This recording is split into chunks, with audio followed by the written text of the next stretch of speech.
ಹೀಗಾಗಿ ಸಂತಾಪವನ್ನ ಸೂಚಿಸ್ತಾ ಇದ್ದಾರೆ. ಖಮೇನಿ ಸಾವಿನ ಬೆನ್ನಲ್ಲೇ ಉತ್ತರಾಧಿಕಾರಿ ಸಂಘರ್ಷ ಶುರುವಾಗಿದೆ. ಇರಾನ್ ಸರ್ವೋಚ್ಚ ನಾಯಕನ ಪಟ್ಟಕ್ಕಾಗಿ ಮೆಗಾ ಫೈಟ್ ಶುರುವಾಗಿದೆ. ಖಮೇನಿಯಿಂದ ತೆರವಾದ ಸ್ಥಾನಕ್ಕೆ ಶಿಷ್ಯರ ನಡುವೆ ಪೈಪೋಟಿ ನಡೀತಾ ಇದೆ. ಖಮೇನಿ ಪರಮಾಪ್ತ ಮೊಹಮ್ಮದ್ ಗೊಲ್ಲಾಫ್ ಆಯೇಘನಿಗೆ ಪಟ್ಟ ನೀಡುವ ಸಾಧ್ಯತೆ ಇದೆ. ಖಮೇನಿ ಆರ್ಥಿಕ ವ್ಯವಹಾರ ನಡೆಕೊಳ್ತಾ ಇದ್ದ ಅಲಿ ಅಸ್ರರ್ ಈತನು ಕೂಡ ಪೈಪೋಟಿ ಮಾಡ್ತಾ ಇದ್ದಾನೆ. ಶಿಯಾ ಧರ್ಮೋಪದೇಶಕ ಅಲಿರೇಜ್ ಕೂಡ ಸರ್ವೋಚ್ಚ ನಾಯಕ ಪಟ್ಟದ ಮೇಲೆ ಕಣ್ಣಿಟ್ಟ ಖಮೇನಿಯ ಎರಡನೇ ಪುತ್ರ ಮುತಾಜ್ ಖಮೇನಿ. ಖಮೇನಿ ಸಾವಿನ ಬೆನ್ನಲ್ಲೇ ಈಗ ಹೊತ್ತಿ ಉರಿತಾ ಇದೆ. ಇದರ ನಡುವೆ ಇದೇ ಇರಾನ್ನಲ್ಲಿ ಉತ್ತರಾಧಿಕಾರಿಯ ಪಟ್ಟಕ್ಕಾಗಿ ಪೈಪೋಟಿಯೂ ಕೂಡ ಇದೆ. ಏನೋ ಮಾಡೋದಕ್ಕೋಗಿ ಖಮೇನಿ ಏನೋ ಮಾಡಿಬಿಟ್ಟ. ಆ ಮೂಲಕ ಖಮೇನಿಯ ಸಾವಿನ ಸುದ್ದಿ ತಿಳಿತಾ ಇದ್ದಂತೆ ದೇಶವೂ ಸೇರಿದಂತೆ ವಿಶ್ವದ ಬೇರೆ ಬೇರೆ ಕಡೆಗಳಲ್ಲಿ ಖಮೇನಿ ಅವರ ಅಭಿಮಾನಿಗಳು ಈಗ ಸಂತಾಪವನ್ನ ಸೂಚಿಸ್ತಾ ಇದ್ದಾರೆ. ನಮ್ಮ ಕರ್ನಾಟಕದ ಚಿಕ್ಕಬಳ್ಳಾಪುರದಲ್ಲೂ ಕೂಡ ಆತನನ್ನ ಕೊಂದಾಕಿದ್ರು ಅಂತೇಳಿ ಅವರೆಲ್ಲರೂ ಕೂಡ ಸಂತಾಪ ಸೂಚಿಸ್ತಾ ಇದ್ದಾರೆ. ಇರಾನ್ನಲ್ಲಿ 40 ದಿನಗಳ ಶೋಕಾಚರಣೆಯನ್ನು ಆಚರಿಸ್ತಾ ಇದ್ದಾರೆ. ಇರಾನ್ ಮೊಂಡು ಹಠವನ್ನ ಪ್ರದರ್ಶನ ಮಾಡದಂಗೆ ಕಾಣಿಸ್ತಾ ಇದೆ. ಅಮೆರಿಕದ ಕೈಗೆ ಸಿಕ್ಕಿ ಇರಾನ್ ಈಗ ಹೇಳ ಹೆಸರಿಲ್ಲದಂತಾಗಿದೆ. ಖಮೇನಿ ಹೇಳಿದ್ದ, ನೀವೇನಾದ್ರೂ ನಮ್ಮ ಮೇಲೆ ಅಟ್ಯಾಕ್ ಮಾಡಿದ್ರೆ ನಮ್ಗೆ ಏನ್ ಮಾಡ್ಬೇಕು ಗೊತ್ತು ಅಂತ ಹೇಳಿದ್ದ. ಬಹುಶಃ ಹಮಾಸ್ ಮತ್ತೆ ಹೌತಿ ಉಗ್ರರನ್ನ ಈತ ಚೂ ಬಿಡೋ ಕೆಲಸ ಮಾಡ್ತಾ ಆ ಮೂಲಕ ಅಟ್ಯಾಕ್ ಮಾಡಿದ್ನೇನೋ ಗೊತ್ತಿಲ್ಲ. ಆದ್ರೆ ಈಗ ಖಮೇನಿಯೇ ಖತಮ್ ಆಗಿದ್ದಾನೆ. ಇನ್ ಮುಂದೆ ಖಮೇನಿ ಯಾವ ಸರ್ವೋಚ್ಚ ನಾಯಕನೂ ಅಲ್ಲ, ಏನೂ ಅಲ್ಲ, ಜೀವಂತವಾಗಿ ಉಳಿದ್ರೆ ತಾನೆ. ಇಸ್ರೇಲ್ ಮತ್ತೆ ಅಮೆರಿಕದ ಹೀಗಾಗಿ ಸಂತಾಪವನ್ನ ಸೂಚಿಸ್ತಾ ಇದ್ದಾರೆ. ಖಮೇನಿ ಸಾವಿನ ಬೆನ್ನಲ್ಲೇ ಉತ್ತರಾಧಿಕಾರಿ ಸಂಘರ್ಷ ಶುರುವಾಗಿದೆ. ಇರಾನ್ ಸರ್ವೋಚ್ಚ ನಾಯಕನ ಪಟ್ಟಕ್ಕಾಗಿ ಮೆಗಾ ಫೈಟ್ ಶುರುವಾಗಿದೆ. ಖಮೇನಿಯಿಂದ ತೆರವಾದ ಸ್ಥಾನಕ್ಕೆ ಶಿಷ್ಯರ ನಡುವೆ ಪೈಪೋಟಿ ನಡೀತಾ ಇದೆ.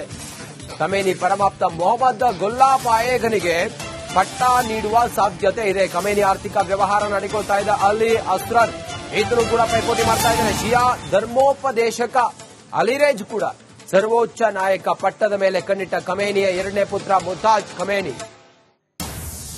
ಖಮೇನಿ ಸಾವಿನ ಬೆನ್ನಲ್ಲೇ ಈಗ ಹೊತ್ತಿ ಉರಿತಾ ಇದೆ. ಇದರ ನಡುವೆ ಇದೇ ಇರಾನ್ನಲ್ಲಿ ಉತ್ತರಾಧಿಕಾರಿಯ ಪಟ್ಟಕ್ಕಾಗಿ ಪೈಪೋಟಿಯೂ ಕೂಡ ಇದೆ. ಏನೋ ಮಾಡೋದಕ್ಕೋಗಿ ಖಮೇನಿ ಏನೋ ಮಾಡಿಬಿಟ್ಟ. ಆ ಮೂಲಕ ಖಮೇನಿಯ ಸಾವಿನ ಸುದ್ದಿ ತಿಳಿತಾ ಇದ್ದಂತೆ ದೇಶವೂ ಸೇರಿದಂತೆ ವಿಶ್ವದ ಬೇರೆ ಬೇರೆ ಕಡೆಗಳಲ್ಲಿ ಖಮೇನಿ ಅವರ ಅಭಿಮಾನಿಗಳು ಈಗ ಸಂತಾಪವನ್ನ ಸೂಚಿಸ್ತಾ ಇದ್ದಾರೆ. ನಮ್ಮ ಕರ್ನಾಟಕದ ಚಿಕ್ಕಬಳ್ಳಾಪುರದಲ್ಲೂ ಕೂಡ ಆತನನ್ನ ಕೊಂದಾಕಿದ್ರು ಅಂತೇಳಿ ಅವರೆಲ್ಲರೂ ಕೂಡ ಸಂತಾಪ ಸೂಚಿಸ್ತಾ ಇದ್ದಾರೆ. ಇರಾನ್ನಲ್ಲಿ 40 ದಿನಗಳ ಶೋಕಾಚರಣೆಯನ್ನು ಆಚರಿಸ್ತಾ ಇದ್ದಾರೆ. ಇರಾನ್ ಮೊಂಡು ಹಠವನ್ನ ಪ್ರದರ್ಶನ ಮಾಡದಂಗೆ ಕಾಣಿಸ್ತಾ ಇದೆ. ಅಮೆರಿಕದ ಕೈಗೆ ಸಿಕ್ಕಿ ಇರಾನ್ ಈಗ ಹೇಳ ಹೆಸರಿಲ್ಲದಂತಾಗಿದೆ. ಖಮೇನಿ ಹೇಳಿದ್ದ, ನೀವೇನಾದ್ರೂ ನಮ್ಮ ಮೇಲೆ ಅಟ್ಯಾಕ್ ಮಾಡಿದ್ರೆ ನಮ್ಗೆ ಏನ್ ಮಾಡ್ಬೇಕು ಗೊತ್ತು ಅಂತ ಹೇಳಿದ್ದ. ಬಹುಶಃ ಹಮಾಸ್ ಮತ್ತೆ ಹೌತಿ ಉಗ್ರರನ್ನ ಈತ ಚೂ ಬಿಡೋ ಕೆಲಸ ಮಾಡ್ತಾ ಆ ಮೂಲಕ ಅಟ್ಯಾಕ್ ಮಾಡಿದ್ನೇನೋ ಗೊತ್ತಿಲ್ಲ. ಆದ್ರೆ ಈಗ ಖಮೇನಿಯೇ ಖತಮ್ ಆಗಿದ್ದಾನೆ. ಇನ್ ಮುಂದೆ ಖಮೇನಿ ಯಾವ ಸರ್ವೋಚ್ಚ ನಾಯಕನೂ ಅಲ್ಲ, ಏನೂ ಅಲ್ಲ, ಜೀವಂತವಾಗಿ ಉಳಿದ್ರೆ ತಾನೆ. ಇಸ್ರೇಲ್ ಮತ್ತೆ ಅಮೆರಿಕದ ಹೀಗಾಗಿ ಸಂತಾಪವನ್ನ ಸೂಚಿಸ್ತಾ ಇದ್ದಾರೆ. ಖಮೇನಿ ಸಾವಿನ ಬೆನ್ನಲ್ಲೇ ಉತ್ತರಾಧಿಕಾರಿ ಸಂಘರ್ಷ ಶುರುವಾಗಿದೆ. ಇರಾನ್ ಸರ್ವೋಚ್ಚ ನಾಯಕನ ಪಟ್ಟಕ್ಕಾಗಿ ಮೆಗಾ ಫೈಟ್ ಶುರುವಾಗಿದೆ. ಖಮೇನಿಯಿಂದ ತೆರವಾದ ಸ್ಥಾನಕ್ಕೆ ಶಿಷ್ಯರ ನಡುವೆ ಪೈಪೋಟಿ ನಡೀತಾ ಇದೆ. ಖಮೇನಿ ಪರಮಾಪ್ತ ಮೊಹಮ್ಮದ್ ಗೊಲ್ಲಾಫ್ ಆಯೇಘನಿಗೆ ಪಟ್ಟ ನೀಡುವ ಸಾಧ್ಯತೆ ಇದೆ. ಖಮೇನಿ ಆರ್ಥಿಕ ವ್ಯವಹಾರ ನಡೆಕೊಳ್ತಾ ಇದ್ದ ಅಲಿ ಅಸ್ರರ್ ಈತನು ಕೂಡ ಪೈಪೋಟಿ ಮಾಡ್ತಾ ಇದ್ದಾನೆ. ಶಿಯಾ ಧರ್ಮೋಪದೇಶಕ ಅಲಿರೇಜ್ ಕೂಡ ಸರ್ವೋಚ್ಚ ನಾಯಕ ಪಟ್ಟದ ಮೇಲೆ ಕಣ್ಣಿಟ್ಟ ಖಮೇನಿಯ ಎರಡನೇ ಪುತ್ರ ಮುತಾಜ್ ಖಮೇನಿ. ಖಮೇನಿ ಸಾವಿನ ಬೆನ್ನಲ್ಲೇ ಈಗ ಹೊತ್ತಿ ಉರಿತಾ ಇದೆ. ಇದರ ನಡುವೆ ಇದೇ ಇರಾನ್ನಲ್ಲಿ ಉತ್ತರಾಧಿಕಾರಿಯ ಪಟ್ಟಕ್ಕಾಗಿ ಪೈಪೋಟಿಯೂ ಕೂಡ ಇದೆ. ಏನೋ ಮಾಡೋದಕ್ಕೋಗಿ ಖಮೇನಿ ಏನೋ ಮಾಡಿಬಿಟ್ಟ. ಆ ಮೂಲಕ ಖಮೇನಿಯ ಸಾವಿನ ಸುದ್ದಿ ತಿಳಿತಾ ಇದ್ದಂತೆ ದೇಶವೂ ಸೇರಿದಂತೆ ವಿಶ್ವದ ಬೇರೆ ಬೇರೆ ಕಡೆಗಳಲ್ಲಿ ಖಮೇನಿ ಅವರ ಅಭಿಮಾನಿಗಳು ಈಗ ಸಂತಾಪವನ್ನ ಸೂಚಿಸ್ತಾ ಇದ್ದಾರೆ. ನಮ್ಮ ಕರ್ನಾಟಕದ ಚಿಕ್ಕಬಳ್ಳಾಪುರದಲ್ಲೂ ಕೂಡ ಆತನನ್ನ ಕೊಂದಾಕಿದ್ರು ಅಂತೇಳಿ ಅವರೆಲ್ಲರೂ ಕೂಡ ಸಂತಾಪ ಸೂಚಿಸ್ತಾ ಇದ್ದಾರೆ. ಇರಾನ್ನಲ್ಲಿ 40 ದಿನಗಳ ಶೋಕಾಚರಣೆಯನ್ನು ಆಚರಿಸ್ತಾ ಇದ್ದಾರೆ. ಇರಾನ್ ಮೊಂಡು ಹಠವನ್ನ ಪ್ರದರ್ಶನ ಮಾಡಿದಂಗೆ ಕಾಣಿಸ್ತಾ ಇದೆ. ಅಮೆರಿಕದ ಕೈಗೆ ಸಿಕ್ಕಿ ಇರಾನ್ ಈಗ ಹೇಳ ಹೆಸರಿಲ್ಲದಂತಾಗಿದೆ. ಖಮೇನಿ ಹೇಳಿದ್ದ, ನೀವೇನಾದ್ರೂ ನಮ್ಮ ಮೇಲೆ ಅಟ್ಯಾಕ್ ಮಾಡಿದ್ರೆ ನಮ್ಗೆ ಏನ್ ಮಾಡ್ಬೇಕು ಗೊತ್ತು ಅಂತ ಹೇಳಿದ್ದ. ಬಹುಶಃ ಹಮಾಸ್ ಮತ್ತೆ ಹೌತಿ ಉಗ್ರರನ್ನ ಈತ ಚೂ ಬಿಡೋ ಕೆಲಸ ಮಾಡ್ತಾ ಆ ಮೂಲಕ ಅಟ್ಯಾಕ್ ಮಾಡಿದ್ನೇನೋ ಗೊತ್ತಿಲ್ಲ. ಆದ್ರೆ ಈಗ ಖಮೇನಿಯೇ ಖತಮ್ ಆಗಿದ್ದಾನೆ. ಇನ್ ಮುಂದೆ ಖಮೇನಿ ಯಾವ ಸರ್ವೋಚ್ಚ ನಾಯಕನೂ ಅಲ್ಲ, ಏನೂ ಅಲ್ಲ, ಜೀವಂತವಾಗಿ ಉಳಿದ್ರೆ ತಾನೆ. ಇಸ್ರೇಲ್ ಮತ್ತೆ ಅಮೆರಿಕದ ಹೀಗಾಗಿ ಸಂತಾಪವನ್ನ ಸೂಚಿಸ್ತಾ ಇದ್ದಾರೆ. ಖಮೇನಿ ಸಾವಿನ ಬೆನ್ನಲ್ಲೇ ಉತ್ತರಾಧಿಕಾರಿ ಸಂಘರ್ಷ ಶುರುವಾಗಿದೆ. ಇರಾನ್ ಸರ್ವೋಚ್ಚ ನಾಯಕನ ಪಟ್ಟಕ್ಕಾಗಿ ಮೆಗಾ ಫೈಟ್ ಶುರುವಾಗಿದೆ. ಖಮೇನಿಯಿಂದ ತೆರವಾದ ಸ್ಥಾನಕ್ಕೆ ಶಿಷ್ಯರ ನಡುವೆ ಪೈಪೋಟಿ ನಡೀತಾ ಇದೆ. ಖಮೇನಿ ಪರಮಾಪ್ತ ಮೊಹಮ್ಮದ್ ಗೊಲ್ಲಾಫ್ ಆಯೇಗನಿಗೆ ಪಟ್ಟ ನೀಡುವ ಸಾಧ್ಯತೆ ಇದೆ. ಖಮೇನಿ ಆರ್ಥಿಕ ವ್ಯವಹಾರ ನಡೆಕೊಳ್ತಾ ಇದ್ದ ಅಲಿ ಅಸ್ರರ್ ಇದ್ರು ಕೂಡ ಪೈಪೋಟಿ ಮಾಡ್ತಾ ಇದ್ದಾರೆ. ಶಿಯಾ ಧರ್ಮೋಪದೇಶಕ ಅಲಿರೇಜ್ ಕೂಡ ಸರ್ವೋಚ್ಚ ನಾಯಕ ಪಟ್ಟದ ಮೇಲೆ ಕಣ್ಣಿಟ್ಟ ಖಮೇನಿಯ ಎರಡನೇ ಪುತ್ರ ಮುತಾಜ್ ಖಮೇನಿ. ಖಮೇನಿ ಸಾವಿನ ಬೆನ್ನಲ್ಲೇ ಈಗ ಹೊತ್ತಿ ಉರಿತಾ ಇದೆ. ಇದರ ನಡುವೆ ಇದೇ ಇರಾನ್ನಲ್ಲಿ ಉತ್ತರಾಧಿಕಾರಿಯ ಪಟ್ಟಕ್ಕಾಗಿ ಪೈಪೋಟಿಯೂ ಕೂಡ ಇದೆ. ಏನೋ ಮಾಡೋದಕ್ಕೋಗಿ ಖಮೇನಿ ಏನೋ ಮಾಡಿಬಿಟ್ಟ. ಆ ಮೂಲಕ ಖಮೇನಿಯ ಸಾವಿನ ಸುದ್ದಿ ತಿಳಿತಾ ಇದ್ದಂತೆ ದೇಶವೂ ಸೇರಿದಂತೆ ವಿಶ್ವದ ಬೇರೆ ಬೇರೆ ಕಡೆಗಳಲ್ಲಿ ಖಮೇನಿ ಅವರ ಅಭಿಮಾನಿಗಳು ಈಗ ಸಂತಾಪವನ್ನ ಸೂಚಿಸ್ತಾ ಇದ್ದಾರೆ. ನಮ್ಮ ಕರ್ನಾಟಕದ ಚಿಕ್ಕಬಳ್ಳಾಪುರದಲ್ಲೂ ಕೂಡ ಆತನನ್ನ ಕೊಂದಾಕಿದ್ರು ಅಂತೇಳಿ ಅವರೆಲ್ಲರೂ ಕೂಡ ಸಂತಾಪ ಸೂಚಿಸ್ತಾ ಇದ್ದಾರೆ. ಇರಾನ್ನಲ್ಲಿ 40 ದಿನಗಳ ಶೋಕಾಚರಣೆಯನ್ನು ಆಚರಿಸ್ತಾ ಇದ್ದಾರೆ. ಇರಾನ್ ಮೊಂಡು ಹಠವನ್ನ ಪ್ರದರ್ಶನ ಮಾಡಿದಂಗೆ ಕಾಣಿಸ್ತಾ ಇದೆ.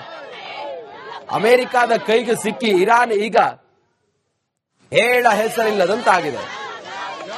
ಖಮೇನಿ ಹೇಳಿದ್ದ, ನೀವೇನಾದ್ರೂ ನಮ್ಮ ಮೇಲೆ ಅಟ್ಯಾಕ್ ಮಾಡಿದ್ರೆ ನಮ್ಗೆ ಏನ್ ಮಾಡ್ಬೇಕು ಗೊತ್ತು ಅಂತ ಹೇಳಿದ್ದ. ಬಹುಶಃ ಹಮಾಸ್ ಮತ್ತೆ ಹೌತಿ ಉಗ್ರರನ್ನ ಈತ ಚೂ ಬಿಡೋ ಕೆಲಸ ಮಾಡ್ತಾ ಆ ಮೂಲಕ ಅಟ್ಯಾಕ್ ಮಾಡಿದ್ನೇನೋ ಗೊತ್ತಿಲ್ಲ. ಆದ್ರೆ ಈಗ ಖಮೇನಿಯೇ ಖತಮ್ ಆಗಿದ್ದಾನೆ. ಇನ್ ಮುಂದೆ ಖಮೇನಿ ಯಾವ ಸರ್ವೋಚ್ಚ ನಾಯಕನೂ ಅಲ್ಲ, ಏನೂ ಅಲ್ಲ, ಜೀವಂತವಾಗಿ ಉಳಿದ್ರೆ ತಾನೆ. ಇಸ್ರೇಲ್ ಮತ್ತೆ ಅಮೆರಿಕದ ಹೀಗಾಗಿ ಸಂತಾಪವನ್ನ ಸೂಚಿಸ್ತಾ ಇದ್ದಾರೆ. ಖಮೇನಿ ಸಾವಿನ ಬೆನ್ನಲ್ಲೇ ಉತ್ತರಾಧಿಕಾರಿ ಸಂಘರ್ಷ ಶುರುವಾಗಿದೆ. ಇರಾನ್ ಸರ್ವೋಚ್ಚ ನಾಯಕನ ಪಟ್ಟಕ್ಕಾಗಿ ಮೆಗಾ ಫೈಟ್ ಶುರುವಾಗಿದೆ. ಖಮೇನಿಯಿಂದ ತೆರವಾದ ಸ್ಥಾನಕ್ಕೆ ಶಿಷ್ಯರ ನಡುವೆ ಪೈಪೋಟಿ ನಡೀತಾ ಇದೆ. ಖಮೇನಿ ಪರಮಾಪ್ತ ಮೊಹಮ್ಮದ್ ಗೊಲ್ಲಾಫ್ ಆಯೇಗನಿಗೆ ಪಟ್ಟ ನೀಡುವ ಸಾಧ್ಯತೆ ಇದೆ. ಖಮೇನಿ ಆರ್ಥಿಕ ವ್ಯವಹಾರ ನಡೆಕೊಳ್ತಾ ಇದ್ದ ಅಲಿ ಅಸ್ರರ್ ಇದ್ರು ಕೂಡ ಪೈಪೋಟಿ ಮಾಡ್ತಾ ಇದ್ದಾರೆ. ಶಿಯಾ ಧರ್ಮೋಪದೇಶಕ ಅಲಿರೇಜ್ ಕೂಡ ಸರ್ವೋಚ್ಚ ನಾಯಕ ಪಟ್ಟದ ಮೇಲೆ ಕಣ್ಣಿಟ್ಟ ಖಮೇನಿಯ ಎರಡನೇ ಪುತ್ರ ಮುತಾಜ್ ಖಮೇನಿ. ಖಮೇನಿ ಸಾವಿನ ಬೆನ್ನಲ್ಲೇ ಈಗ ಹೊತ್ತಿ ಉರಿತಾ ಇದೆ. ಇದರ ನಡುವೆ ಇದೇ ಇರಾನ್ನಲ್ಲಿ ಉತ್ತರಾಧಿಕಾರಿಯ ಪಟ್ಟಕ್ಕಾಗಿ ಪೈಪೋಟಿಯೂ ಕೂಡ ಇದೆ. ಏನೋ ಮಾಡೋದಕ್ಕೋಗಿ ಖಮೇನಿ ಏನೋ ಮಾಡಿಬಿಟ್ಟ. ಆ ಮೂಲಕ ಖಮೇನಿಯ ಸಾವಿನ ಸುದ್ದಿ ತಿಳಿತಾ ಇದ್ದಂತೆ ದೇಶವೂ ಸೇರಿದಂತೆ ವಿಶ್ವದ ಬೇರೆ ಬೇರೆ ಕಡೆಗಳಲ್ಲಿ ಖಮೇನಿ ಅವರ ಅಭಿಮಾನಿಗಳು ಈಗ ಸಂತಾಪವನ್ನ ಸೂಚಿಸ್ತಾ ಇದ್ದಾರೆ. ನಮ್ಮ ಕರ್ನಾಟಕದ ಚಿಕ್ಕಬಳ್ಳಾಪುರದಲ್ಲೂ ಕೂಡ ಆತನನ್ನ ಕೊಂದಾಕಿದ್ರು ಅಂತೇಳಿ ಅವರೆಲ್ಲರೂ ಕೂಡ ಸಂತಾಪ ಸೂಚಿಸ್ತಾ ಇದ್ದಾರೆ. ಇರಾನ್ನಲ್ಲಿ 40 ದಿನಗಳ ಶೋಕಾಚರಣೆಯನ್ನು ಆಚರಿಸ್ತಾ ಇದ್ದಾರೆ. ಇರಾನ್ ಮೊಂಡು ಹಠವನ್ನ ಪ್ರದರ್ಶನ ಮಾಡಿದಂಗೆ ಕಾಣಿಸ್ತಾ ಇದೆ. ಅಮೆರಿಕದ ಕೈಗೆ ಸಿಕ್ಕಿ ಇರಾನ್ ಈಗ ಹೇಳ ಹೆಸರಿಲ್ಲದಂತಾಗಿದೆ. ಖಮೇನಿ ಹೇಳಿದ್ದ, ನೀವೇನಾದ್ರೂ ನಮ್ಮ ಮೇಲೆ ಅಟ್ಯಾಕ್ ಮಾಡಿದ್ರೆ ನಮ್ಗೆ ಏನ್ ಮಾಡ್ಬೇಕು ಗೊತ್ತು ಅಂತ ಹೇಳಿದ್ದ. ಬಹುಶಃ ಹಮಾಸ್ ಮತ್ತೆ ಹೌತಿ ಉಗ್ರರನ್ನ ಈತ ಚೂ ಬಿಡೋ ಕೆಲಸ ಮಾಡ್ತಾ ಆ ಮೂಲಕ ಅಟ್ಯಾಕ್ ಮಾಡಿದ್ನೇನೋ ಗೊತ್ತಿಲ್ಲ. ಆದ್ರೆ ಈಗ ಖಮೇನಿಯೇ ಖತಮ್ ಆಗಿದ್ದಾನೆ. ಇನ್ ಮುಂದೆ ಖಮೇನಿ